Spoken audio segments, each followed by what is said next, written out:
নমস্কার বন্ধুরা, শেয়ার বাজার ও বিনিয়োগ চ্যানেলে আপনাদের স্বাগত। চলুন দেখে নেওয়া যাক 18ই সেপ্টেম্বর নিফটি কত দূর অবধি যেতে পারে। দেখুন, আমরা 17 তারিখের ভিউতে বলেছিলাম বাজার যদি 250-60-এর উপরে চলে, যদিও যুদ্ধ একটা আবহাওয়া আছে, যদি 260-এর উপর চলে তাহলে এটা 330 থেকে 360-এর মধ্যে যেতে পারে। দেখুন, বাজার আজকে খুলেই ছিল একদম 276 এবং ওপেন আর লো সেম, সেটাকে আর ভাঙেনি সারা দিন। দেখুন 330 খুব তাড়াতাড়ি দুটো একটা ক্যান্ডেলের মধ্যেই ছুঁয়ে নিয়েছিল, আপনারা দেখতে পারেন। এবং হাই কত করেছে 346, কিন্তু 366-র যে লেভেলটা আছে সেই লেভেলটায় টাচ করেনি। নিচে একবার কভার করার চেষ্টা করেছিল, কিন্তু দেখুন এখানে লোটা দেখুন 279-তেই লো করেছে। এখানে একটা 15 পয়েন্টের একটা গ্যাপ রয়ে গেছে, যেহেতু 250-এর একটু উপরে খুলেছে। যাই হোক, কালকে কী হতে পারে দেখুন, বা এই সপ্তাহে কী হতে পারে, আমরা ডে ক্যান্ডেলে একবার একটু যাই। দেখুন, ডে ক্যান্ডেলে কিন্তু একটা ভালো ব্রেক করেছে এই লেভেলটায়, মানে 250 লেভেলটা আমরা বলছিলাম যাওয়াটা কঠিন আছে, এবং ভালো ব্রেক করেছে।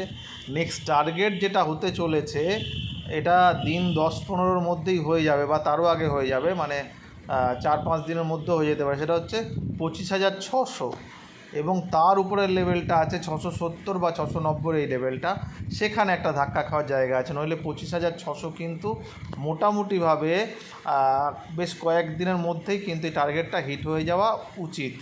ডে ক্যান্ডেল অন্তত সেটা বলছি। ডে বা উইকলি ক্যান্ডেলে 25,600 আমরা লেভেলটা বলে দিয়েছি।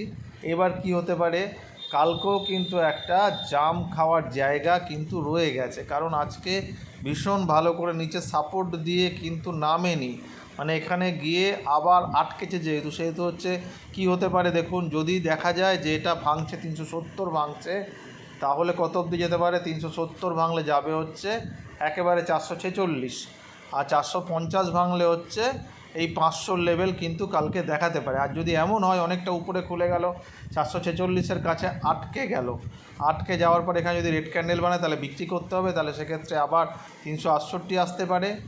আর নিচে যদি বাই চান্স আসে, তারপরে এই লেভেলটা ভাঙে 282, তার নিচে গেলে 214, তার নিচে কিন্তু এই 154 লেভেলটা দেওয়া আছে, কিন্তু আমার মনে হয় না যে 154 লেভেলে এই মুহূর্তে যাবে, কারণ বাজার একটা পজিটিভ আছে।